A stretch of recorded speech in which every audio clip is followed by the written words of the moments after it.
Students, आज हम जो टॉपिक स्टार्ट कर रहे हैं वो टॉपिक है electric field due to a long charge wire.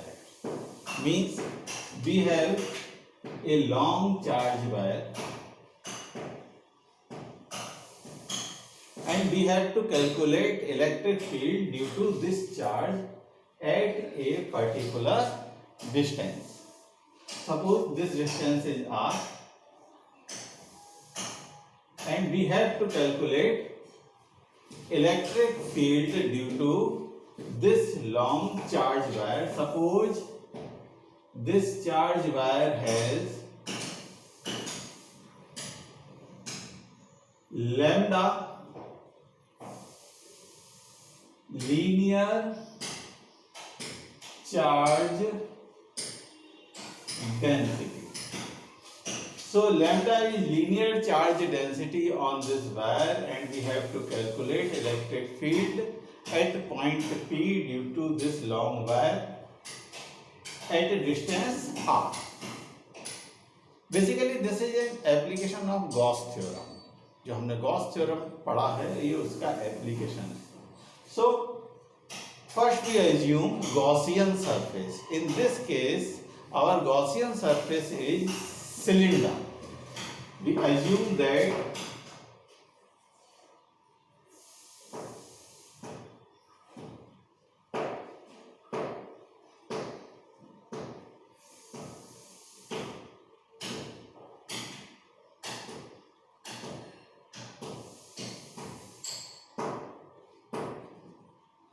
we have a Gaussian surface of cylindrical type of radius r.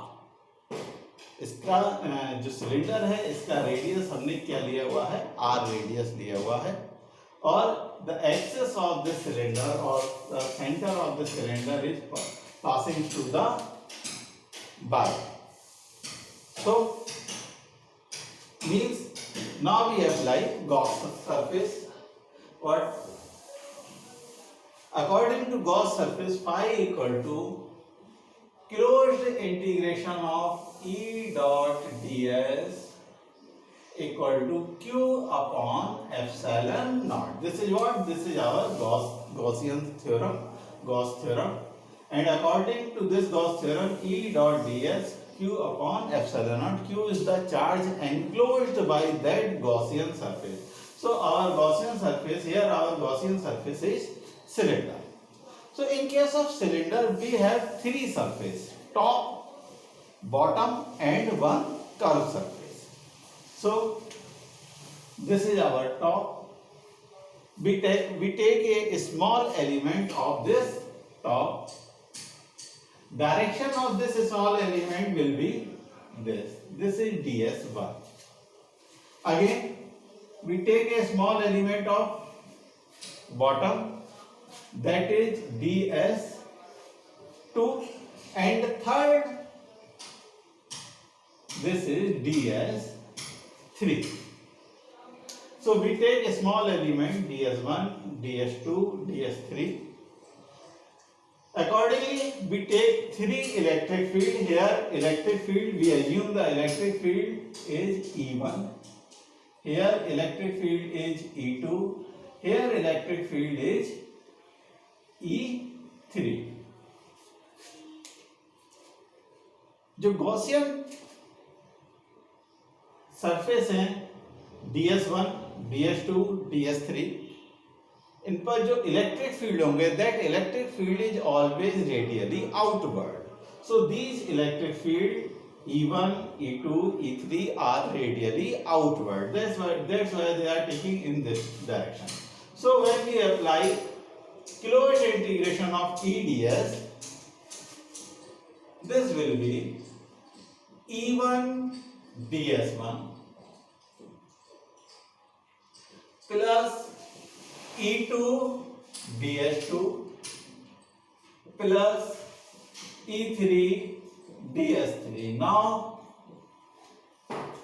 for this closed integration we divide the total integration into three parts: E1 ds1, E2 ds2, E3 ds3. When we take first, we consider top. When we take second, we consider bottom, and we take third, we consider complete closed surface. Now, this is dot product, and dot product, the formula of dot product is AB cos theta, and theta is the angle between vector A and vector B. Here E1 and DS1, the angle between E1 and DS1 is 90 degree. Similarly, the angle is, this is again 90 degree, and here angle is 0 degree. So when we apply this formula, in this case, this becomes E1 DS1 cos 90.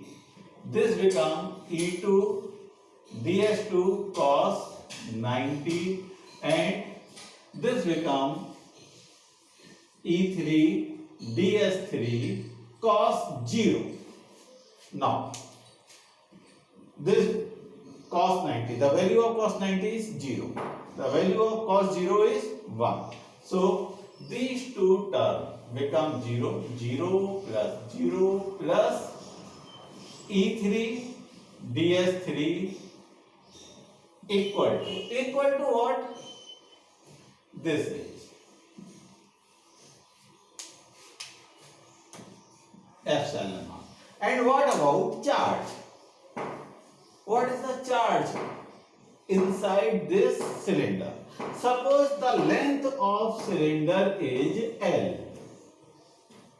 The length of cylinder is L, and linear charge density is lambda. So total charge inside this Gaussian surface will be lambda into L. So now E3 integration of ds equal to lambda L upon epsilon naught. When we integrate ds, what is ds or ds3? What is ds3? ds3 is a small element of curved surface. When we integrate total curved surface, it becomes 2 pi r L equal to lambda L upon epsilon naught. So E3 equal to lambda upon 2 pi epsilon r.